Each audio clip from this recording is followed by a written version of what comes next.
Then there is the embarrassing question. How did the winner fail post-race inspection and still win? Rules are rules, except, it seems, after the race.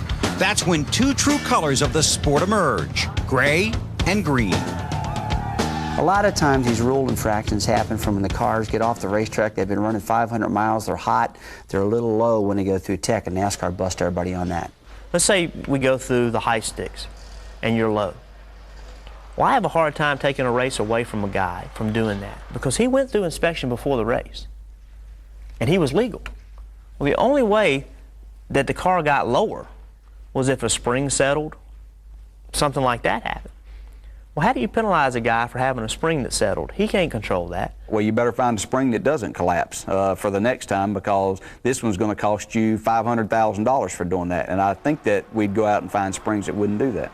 Today, the garage and grandstand are growing closer in the belief that cheaters shouldn't win and winners should not cheat, and that NASCAR needs to make certain of both. I think they've either got to be in or out. And right now, a lot of the rules that we have and a lot of the fines that are made are not really in and not really out. You're somewhere in between, and you're dancing a fine line. I think you either make it through or you don't make it through.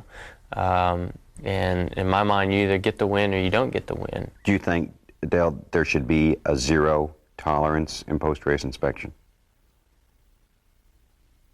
Yes, I do.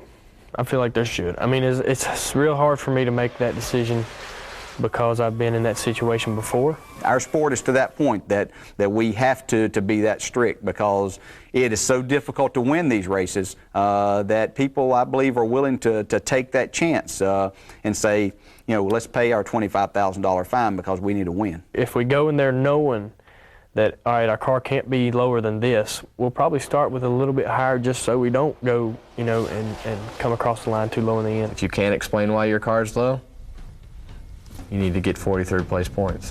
Do you think there should be zero tolerance in post-race inspection? Sometimes I think zero tolerance towards me, and I think it should be the same all the way around. Hours ago, 24 hours ago right now, Denny Hamlin was celebrating in the Poconos, thinking he had won for a third time this year. Kyle Busch was second. It was a 1-2 finish for Joe Gibbs Racing. Then they found out their cars failed post-race inspection. They were disqualified. The first time this has happened at the Cup Series level since 1960. Oh, we've got plenty to talk about tonight, Larry. This is 2022, and things continue to happen. Yeah, I thoroughly enjoyed the broadcast. I watched all the post-race interviews. I turned the TV on to something else. I fired up a cigar, poured me a glass of wine. All of a sudden, my phone is blowing up. Social media is blowing up. It's like, what in the world is going on up there in Pocono? But I'm not going to let that take away from not one, not two, but three great races we saw across the board all weekend long up there. I just love the vibe in Pocono. I mean, there was so much going on, so much excitement, and the race was thrilling. Great battles, flipping and sliding. And of course, we'll dig into Denny and Ross later, their drama that they had. But I'm telling you, Adam, I can't imagine winning a cup race. I've won a few cup races, and them coming to me and say, give me that trophy back. You can't have that anymore. That disqualification had to be heartbreaking for Denny and that whole team. His daughter on pit road, Taylor, with the celebration after the race, that was precious. And Denny's going to keep that checker flag, I bet. Yeah, no doubt. Denny Hamlin, Kyle Busch, 1-2. They're disqualified. The third place finisher ends up getting that checkered flag. It's Chase Elliott. We'll hear from him later on. First, let's get to the media center. Last night, Brad Moran from NASCAR making this announcement. There was some issues discovered that affect aero of the vehicle. The part was the front fascia.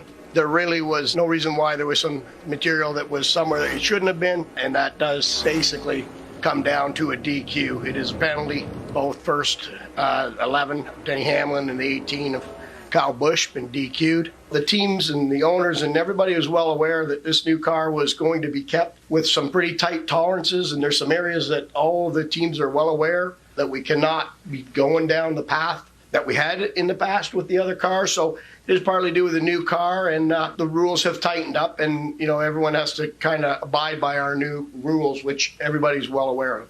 Lower fascia, it was extra layers of vinyl that in effect deviated the part from the approved CAD files, and that's what it was.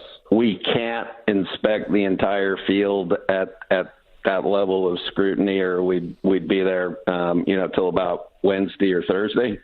So our procedures is to take the first and second place car and a random car, sometimes a random, sometimes not, and do that post-race tear down on them. The top 5 cars all go through an inspection process.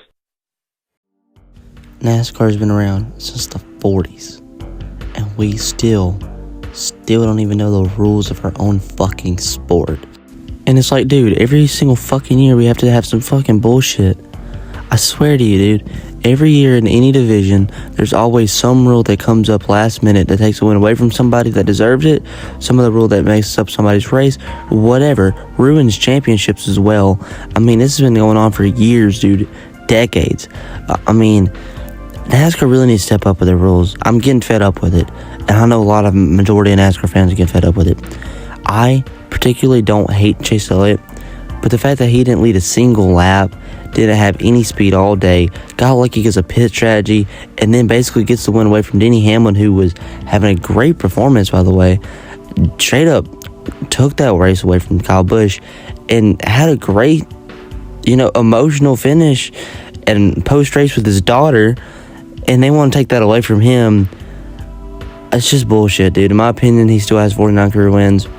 Cannot take it away from me. It's been happening. Regan Smith, Talladega, Chase Briscoe last year at the Indy, Truex, Spingate. There are always some new rules that come up that no one knows until it happens. And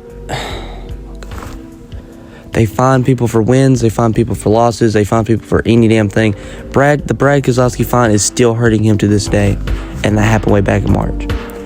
I'm tired of the bullshit, man. I'm tired of stick to one rule and keep it. I'm tired of all these 300 or 400, 500 things you gotta throw at me.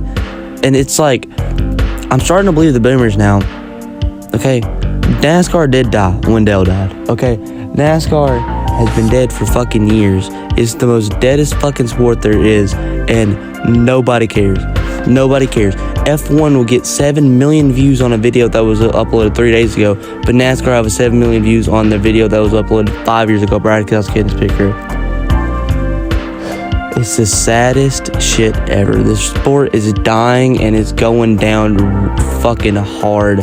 This car, yes, we've had great races. Yes, we've had great performances. And yes, we've had some really cool winners, but at the end of the day, it's fucking up everything.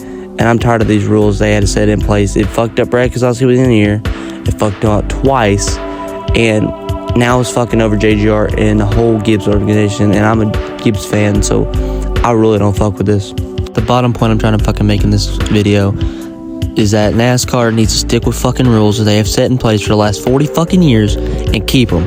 I'm tired of new rules coming out every single fucking year about shit no one fucking knows about until it fucking happens. I'm sorry I'm cussing a lot, but this is getting fucking ridiculous. It's getting out of fucking hand, and I'm getting tired of it. I'm getting fed up with it. I'm so fed up with hearing NASCAR with their blatant bullshit calls, their blatant bullshit, opinions. It's the most annoying thing ever. Like, stick with the program and get your rules together.